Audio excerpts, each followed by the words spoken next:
All right, welcome back to WMMA now with your host, Chuck Stevenson, coming at you with a fight review. So we're going to the Mohegan Sun in Uncasville, Connecticut for Bellator 282. We're going to the Featherweight division.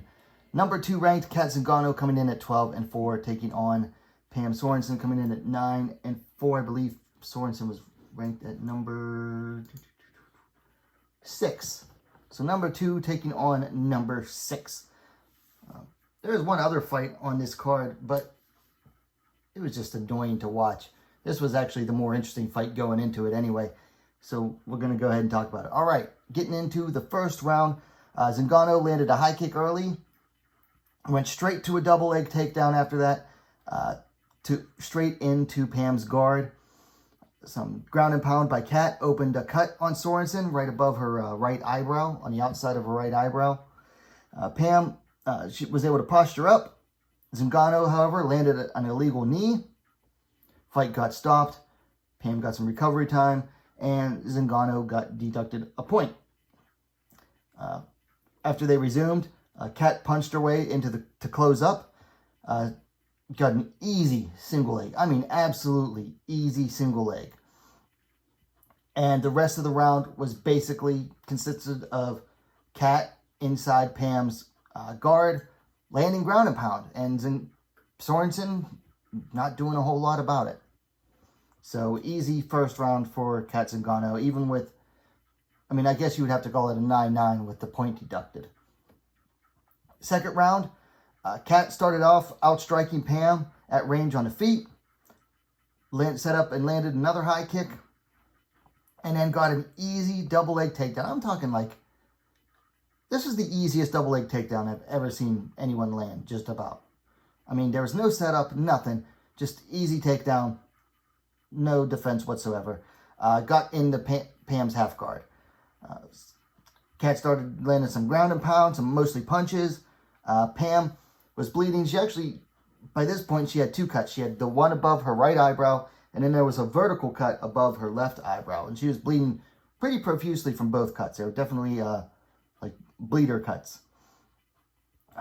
Eventually, Pam was able to get back to full guard, and then the rest of the round was a repeat of the first round, with Cat in Pam's guard just landing ground and pound, and Pam doing nothing about it, basically. Third round, final round, Cat Zingano way ahead at this point, or at least one round to nothing at this point. Third round, Pam actually stopped Cat's first takedown attempt. Zingano shot for a takedown. Pam was able to sprawl. Bit of a sloppy sprawl, but it threw Cat off. Cat reset. Tried to strike for another takedown. Pam sprawled again. Pam got back up. Cat actually got up faster than Pam did. And as Pam was getting up, Zingano landed a knee. I'll tell you what. Pam's knees were maybe an inch off of the mat. Cat almost got deducted another point. Had she landed that knee maybe a second earlier, she'd have gotten another illegal blow and another point taken. But as it was, the knee ended up being legal. Some sloppy range striking from Cat on the outside. And then Cat goes for a single leg takedown, almost gets reversed. Sorenson almost reversed this takedown, but Cat was able to end up in Pam's half guard. From there, she started landing more of her customary GMP, mostly punches, kept a low posture, just punches, no real elbows or anything. Eventually, Pam was able to get back to full guard, and then Cat landed some more GMP. She never postured up in Pam's guard at all. Cat just stayed low in the posture the entire time, just landing punches that really she couldn't even, she wasn't even able to really look at what she was throwing. Pam was able to actually scramble a little bit, got to all fours. Cat attacked from her back, and then Cat just kind of pulled her right down into side control. Well, she went to north-south for a second, and then to side control. And then from there, Cat landed knees to the body to finish out the third and final round. So fight went to the judges. all three judges saw it for Cat Zingano via unanimous decision. One of them had it 29-26, so one judge gave Cat a 10-8 in the third round, which is probably the least likely round to give her a 10-8. And then the other two judges saw it 29-27. So had Cat not gotten the point deducted in the first round, they would have been clear 30s across the board. Okay, so I might take some crap for this because Cat Zingano does have a small but strong fan base. Listen, I was not impressed with this fight at all. Just not impressed. I mean, okay, Cat looked okay,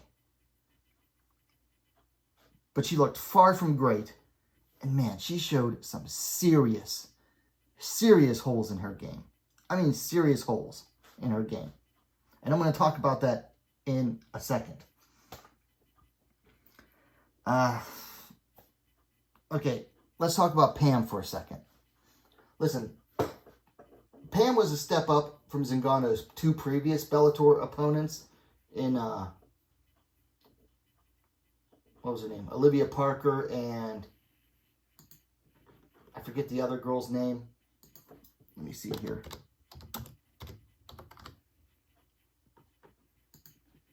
Who was her first Bellator opponent? Gabby Holloway. So Pam was a step up from those two. But I'll be honest. Pam is not high level, okay? She's just not a high level fighter. Like, I've never been impressed with her. And this is nothing against her personally. This is just my assessment of her as a fighter. She's not high level, and I've never seen her do anything impressive at all to warrant, like, high praise that I've seen some people give her. She's just not. So it's hard to say, like, oh, this is a great win for Cat Zingano. Yeah, it's better than her two previous wins, but it's not really a big step up. Like, there are definitely better fighters in Bellator's featherweight division that they could have matched Zingano up against. And final note I have here is it seems that Zingano hurt her knee at some point in the fight. She needed her two cornermen to help her stand up. She was definitely nursing her right leg. So we'll see. She might end up being injured and then out for the rest of the year, which would be a shame. Anyway, let's talk things to work on for Cat Zingano. And listen, Cat had 0 setups to her takedowns in this fight. I'm talking 0 setup, none at all. Everyone's talking about her ending up facing Cyborg. It seems bound to happen at some point. Listen, if she goes in there against Cyborg and has no setup to her takedowns, she's getting absolutely destroyed. She's getting destroyed in the first round. Okay, you try to go in there against Cyborg with 0 setup to your penetration step takedowns, your typical wrestling penetration setup takedowns, you're going to get destroyed. So she's got to set up her takedowns. Also, if you're going to try to get a finish against Cyborg, you've got to throw harder ground and pound than that. You've got to posture up to land harder shots on the ground. And you've got to work harder to pass the guard. She made 0 attempt, really, to pass from half guard when she was in Pam's half guard. And then when Pam got to full guard, Cat made 0 attempts to pass Pam's full guard. You just got to do more. You got to do more in a fight.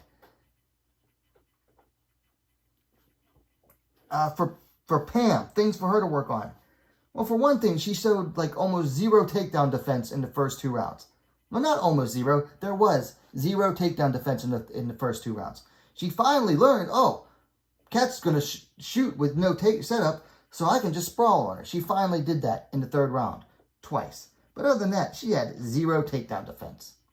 Also, what are you doing keeping your guard closed all the time? She did, excuse me, majority of the time she was on bottom, she had her guard closed. What are you doing with a closed guard on bottom? What are you going to accomplish with that? Nothing. Absolutely nothing. You're not going to get a sweeps. You're not going to set up any submissions from bottom. You're doing nothing with it. At one point, I think it was in the second round, she had a body triangle on Cat from bottom. What are you doing with that body triangle? I'll tell you what you're doing. Nothing. You're doing nothing with it.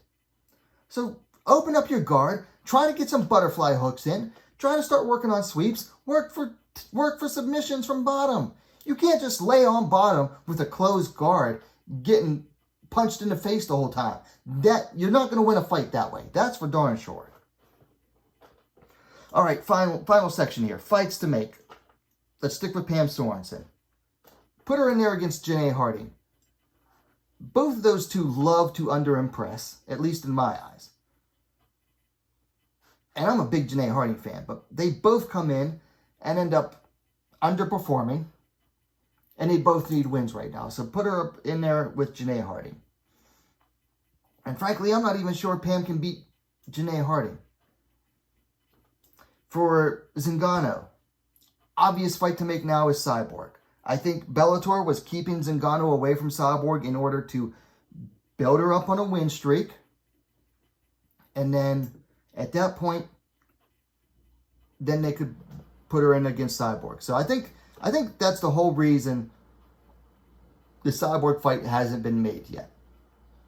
Cyborg fans say that Zingano's ducking. Zingano says Bellator never even offered her the Cyborg fight. It kind of makes sense that they haven't yet because they wanted to build her up on a win streak first. What is the point of feeding her to Cyborg if she comes in with like no wins after getting cut from the UFC? Because she got cut from the UFC off of a loss. So it makes sense for them to build her up. Well, now she has 3 straight wins. So now the fight with Cyborg is the fight to make. And she's going to go in there and get destroyed. That's all there is to it. 2022, Cat Zingano gets destroyed by Chris Cyborg. Okay, so those are my thoughts. Bellator 282, Cat Zingano defeats Pam Sorenson via unanimous decision. Let me know your thoughts on the fight in the comments down below. I'll put up a link in the description. Go check it out if you haven't yet. Come back. Let me know your thoughts. If you liked the video, please give it a like and share it as well. Help spread the word. And while you're at it, if you haven't yet, go ahead and subscribe to WMMA Scene Now, the best, most complete women's mixed martial arts dedicated platform on YouTube. Thanks for watching. We'll see you next time.